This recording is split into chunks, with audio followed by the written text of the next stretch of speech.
ونستعينه ونستغفره ونؤمن به ونتوكل عليه ونعوذ بالله من شرور أنفسنا ومن سيئات أعمالنا من يهده الله فلا مضل له ومن يضلله فلا هادي له وأشهد أن لا إله إلا الله وحده لا شريك له وأشهد أن محمدا عبده ورسوله أما بعد فإن خير الحديث كتاب الله وخير الهدي هدي محمد صلى الله عليه وسلم وشر الأمور محدثاتها وكل محدثة بدعة وكل بدعة ضلالة وكل ضلالة في النار.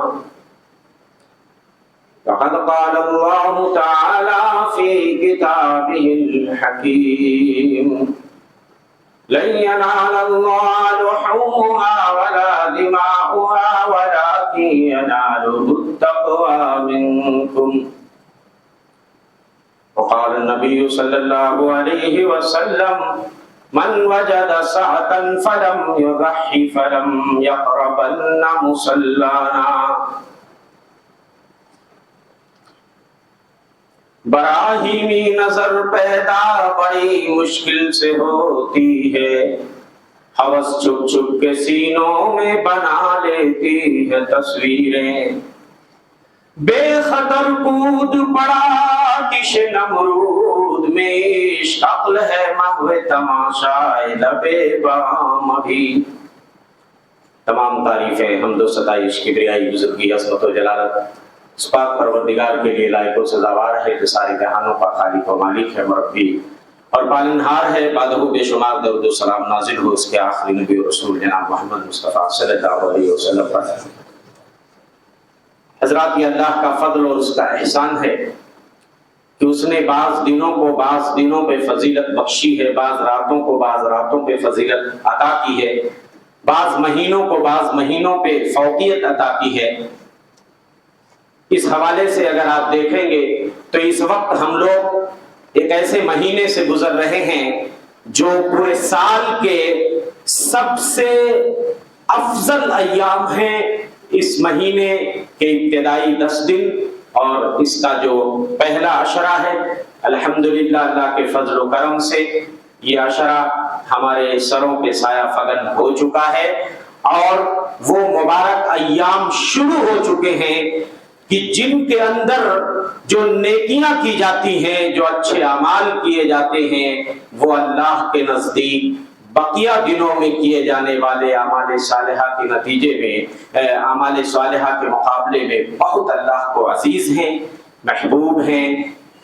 بخاری شریف کی بارہا روایت آپ سنتے ہیں، ما من ایام العمل الصالح فیہا احب الی اللہ من هذه الايام العشر. قالوا ولا الجهاد في سبيل الله يا رسول الله؟ قال ولا الجهاد في سبيل الله إلا رجل خرج بنفسه وماله ولم يرجع من ذلك بشيء. رواه الإمام البخاري في صحيح. فرمایا اللہ کے رسول صلی اللہ علیہ وسلم نے ذوالحجہ کے ابتدائی 10 دنوں میں کیے جانے والے اعمال صالحہ اللہ کو بقیہ دنوں میں کیے جانے والے اعمال کے مقابلے میں بہت محبوب ہیں.